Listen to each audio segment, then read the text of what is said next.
How do we transcend limiting beliefs related to work, related to money, which are closely related? Yeah, that's a actually very important topic, because usually what happens is we look at work and money and we read it. We read the situation at a certain level. And our read of the situation tends to be based on symptoms, whatever is going on with work and money. In fact, what we want to do is go to the limiting beliefs, because in fact, limiting beliefs are a deeper aspect which are causing these symptoms. So the more we can proactively look at our limiting beliefs, and sometimes actually we may feel like we're not quite sure what those limiting beliefs are. There might be one or two that are obvious right away, but there can be several which we take for granted because it seems like everybody else has those same beliefs. So we don't even realize these are limiting us. It's simply prevalent in the corporation or the culture or peer group. So when we start becoming aware of these deeper limiting beliefs, what does it really mean for me to advance in my career? We often have limiting beliefs about that.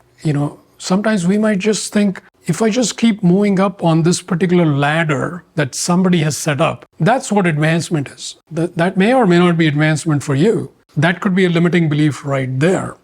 Another limiting belief could be, for example, if I keep making more money, then clearly I am advancing in my career. Well, take a look at that. Is that really true? In fact, when we start probing deeper, we find there's a whole host of limiting beliefs that we never thought of. But once you get awareness into these beliefs, now you have a chance to work with them and transcend them.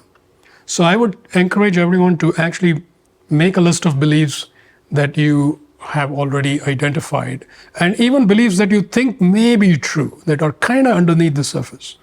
Start there. Then how do you transcend it? Well, firstly, look at the very frustrating situations you've had to deal with in the last couple of years at work and generally money related. Even it could be like, every time I get a credit card statement, how do I feel, right? There's a lot of things that come up, right? When we open that credit card statement, it's usually like, I didn't think I spent that much money last month.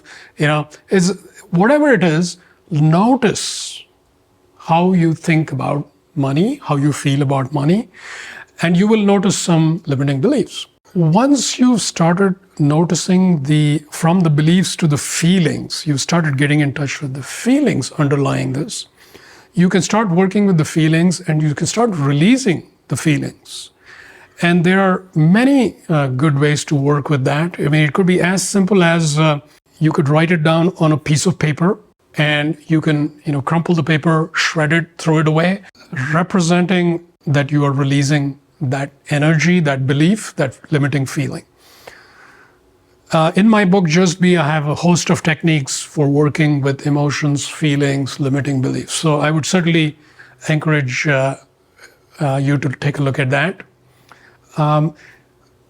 Inner practices are very important. So specifically practices like meditation. These help you start having this neutral observer within you who is able to take a look at what's going on in your life and actually, almost like a counselor or advisor, give you some very good pointers. So this is built into you. The only thing is, if we are so attached to certain things, we cannot see what's going on. So we need to step back.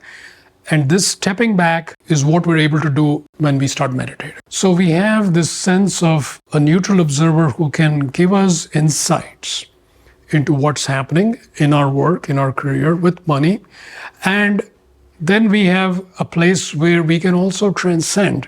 Because if you think about it, a neutral observer has already transcended the aspect which is very attached to these beliefs. Those beliefs have been, to some degree, already been released. So the more you can hang out in this place of neutral observer, the more you start cultivating this transcendent aspect. So I think collectively, all these things really can benefit us. I think one of the core beliefs that I would ask everybody to look at is their idea of what role money plays in surviving in the world. So we have some pretty core beliefs that we pick up when we're growing up, and those often stay unchanged in the rest of our lives. So you want to look at how much money do I need, and what is the role that's going to play in my life as it unfolds. And your relationship with the unknown and the fears of the unknown. Sometimes the unknown brings the biggest fear. We might have fears like, if I don't keep making enough money, then I'm going to be in a very difficult place. And so this kind of fear might make us take some extreme actions in the world. And they may be unfounded. So take a look at those fears, release those fears, and you will find that there's a lot of space opening up. And that space is nothing but transcendence. When you choose light, life becomes increasingly joyful, purposeful, and inspired. I invite you to join me to explore the realms of light, the infinite possibilities that light offers.